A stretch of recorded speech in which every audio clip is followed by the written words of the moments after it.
ذمہ داری دی ہوئی ہے، سر آپ ہو گئے. صحیح بات. ٹھیک ہے، جو بھی ہے میرا ان چیزوں سے کیا تعلق ہے. جب تک ہم اس طرح نہیں کریں گے نا تب تک ترقی بھی نہیں ہوگی اور خدا کی مدد بھی نہیں ہوگی. اب کیا ہے، فلاں ایسا، فلاں ایسا، فلاں کرپٹ، فلاں یہ. مجھ سمیت کون سا ایسا بنتا ہے جو گناہ گار نہیں ہے؟ انسان ہے، ہم بشر ہیں، کوئی ایسا نہیں ہے. آپ نیشنل اسمبلی کے ممبر ہیں، بتا دیں کہ جب آپ اسٹینڈنگ کمیٹی کی میٹنگ میں جاتے ہیں تو آپ کو جو ہے جہاز کی ٹکٹ بھی گورنمنٹ دیتی ہے اور پیسے بھی دیتی ہے. آپ بتا دیں، آپ ملازم بھی رہے ہیں، ان میں سے آپ کو کوئی ہوگا تو کیا ملازم اپنی ڈیوٹی کے بعد جو اوور ٹائم لگاتا ہے، اوور ٹائم کے جو واجبات ہوتے ہیں تو مہینے کے بعد ملتے ہیں؟ مہینے جو ہے وہ گیا ہے اجلاس میں تو 2 دن پہلے کے جو بھی اسی کے اس میں اکاؤنٹ میں چلے جاتے ہیں.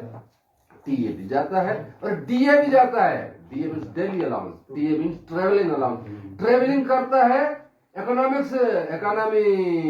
سیٹ پہ اور پیسے ملتے ہیں کس کے؟ بزنس کلاس کے. بزنس کلاس کے.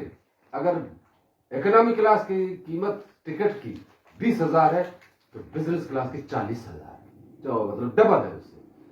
تو یہ اسلام ہے. ہمیں درس دیتے ہو کہ حضرت علی جو ہے خزانے میں دیکھتا تھا تو جو دیا جلتا تھا تو حساب کتاب کرتا تھا، مہمان آ جاتا تھا تو پھر وہ دیا جو ہے بجھا دیتا تھا. یہ جھوٹ بولتے ہو. پھر بنو نا وہ علی کے پیروکار، پھر بنو نا صرف جو ہے مسلمان، پھر بنو نا نبی کے پیروکار. داڑھی رکھنا سنت ہے، پیٹ بڑھانا سنت ہے، فاقہ کاٹنا سنت نہیں ہے. صرف فاقے کاٹتے. جو لوگ جو آتے تھے خود کا کھانا ان کو دے دیتے تھے، وہ سنت کیوں نہیں بتاتے؟ یہ سارا دھوکا ہے یار. بزنس کلاس کی ٹکٹ اور یہ سب جتنے بھی دیندار ہیں، جتنے بھی لیڈران ہیں، سب لیتے ہیں. لیتے یا نہیں؟ شرعاً قانون جائز ہے، کوئی منع نہیں کرتا، لیتے تو یہ ہے نا کہ